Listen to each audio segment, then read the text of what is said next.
कुतुब मीनार पहुंचते ही जब मैंने टिकट की लंबी लाइन देखी तो मुझे लगा मैंने वीकेंड पे आके बहुत बड़ी गलती कर दी।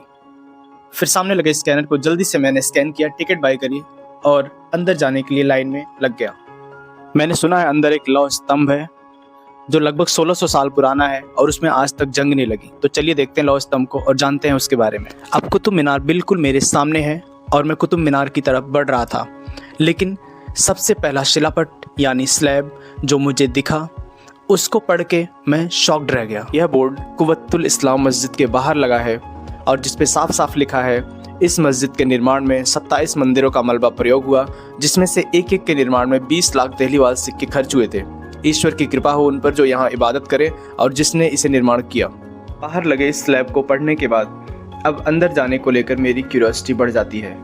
मैं कुव्वतुल इस्लाम मस्जिद के अंदर आके हर नक्काशी को बारीकी से देख रहा था। फिर कैमरे में कुछ ऐसे दृश्य कैप्चर होते हैं जिसे देखकर आसानी से बताया जा सकता है कि इस मस्जिद के निर्माण में टूटी हुई मूर्तियां और पत्थरों का उपयोग किया गया है। ये दृश्य आप भी देखिए और अपना ओपिनियन कमेंट बॉक्स में ज़रूर दीजिए। भी आप कुतुब मीनार जाएं तो इस मस्जिद में लगे पत्थरों को ध्यान से देखिए, आपको भी ये सब आसानी से दिख जाएगा। मंदिरों के नक्काशीदार स्तंभों और अन्य वास्तुकला से बनी इस मस्जिद का निर्माण 1192 में कुतुबुद्दीन ऐबक ने कराया था। इसका कार्य 1198 में पूरा हुआ।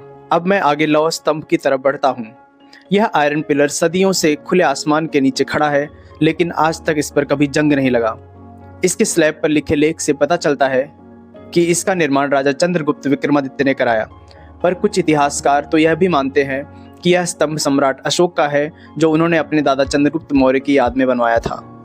मैं आगे बढ़ा तो मुझे मकबरे और मदरसे दिख रहे थे, लेकिन वहां जाने में मेरा कोई इंटरेस्ट नहीं रहा। मैं सोचता रहा कि वो वक्त कितना दुखद रहा होगा हमारे पूर्वजों के लिए, जिनके समय में मंदिरों को तोड़ा जा रहा था और मस्जिदें बनवाई जा रही थी।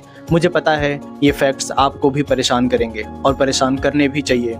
शाम हो गई थी। मैं अपने जहन में कुछ सवाल लिए बाहर आ जाता हूँ।